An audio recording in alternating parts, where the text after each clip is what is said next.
नमस्कार, आप देख रहे हैं नेक्स्ट नाइन न्यूज। मैं तुषार आपके साथ। यूपी के भी विधानसभा चुनाव कराकर देख ले, एक देश एक चुनाव पर अखिलेश का ताना।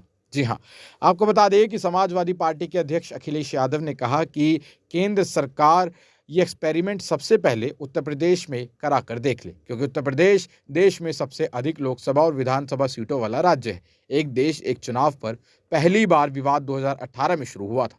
उस समय लॉ कमीशन ने एक देश एक चुनाव का समर्थन कर रिपोर्ट केंद्र सरकार को सौंपी थी। केंद्र सरकार ने 18 से 22 सितंबर तक संसद का विशेष सत्र बुलाया है। कहा जा रहा है कि इस सत्र में सरकार सदन में एक देश एक चुनाव पर बिल पेश कर सकती है। इसे लेकर राजनीतिक सरगर्मियां तेज हो गई हैं। अब इस मुद्दे पर समाजवादी पार्टी के अध्यक्ष अखिलेश यादव ने केंद्र की मोदी सरकार पर तंज कसा है।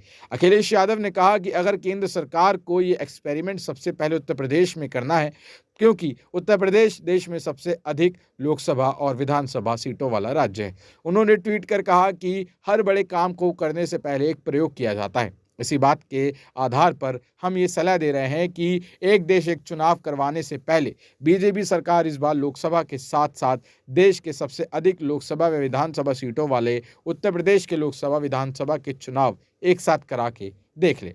इससे एक तरफ चुनाव आयोग की क्षमता का भी परिणाम सामने आ जाएगा और जनता का भी। साथ ही बीजेपी को ये भी पता चल जाएगा कि जनता किस तरह उनके खिलाफ आक्रोशित है और उन्हें सत्ता से हटाने के लिए उतावली है।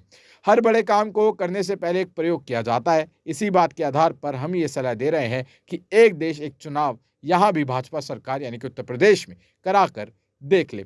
आपको बता दें कि जिस तरीके से शुक्रवार को मुंबई में हुई इंडिया गठबंधन की बैठक में अखिलेश यादव ने कहा था कि एक देश एक चुनाव का मुद्दा गठबंधन इंडिया की बैठक से ध्यान भटकाने के लिए किया गया है। ये सिर्फ धोखा देना है। अगर ये पूरे देश में लागू हो जाए तो हमसे ज़्यादा खुश कौन होगा। एक देश एक चुनाव एक सीधा सा मतलब है कि देश में होने वाले सारे चुनाव एक साथ करा लिए जाएं। आज़ादी के बाद कुछ सालों तक लोकसभा और विधानसभा के चुनाव साथ साथ ही होते थे, लेकिन बाद में समय से पहले विधानसभा भंग होने और सरकार गिरने के कारण ये परंपरा टूट गई।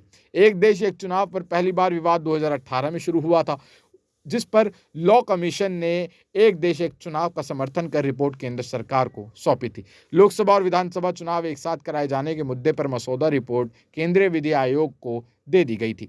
इस रिपोर्ट में संविधान और चुनाव कानून में बदलाव की सिफारिशें की गई थी। अब दर्शकों, आप इस बारे में क्या सोचते हैं? आपकी क्या राय है? क्या ये एक देश एक चुनाव की जो राजनीति है, ये जो फॉर्मूला है, क्या ये एक बार फिर से हमारे देश में लागू होगा या नहीं? और अगर होगा तो क्या ये एक सफल प्रयोग होगा या फिर असफल प्रयोग? ये हमें कमेंट सेक्शन में ज़रूर बताएं और देखते रहें नेक्स्ट 9 न्यूज़। धन्यवाद।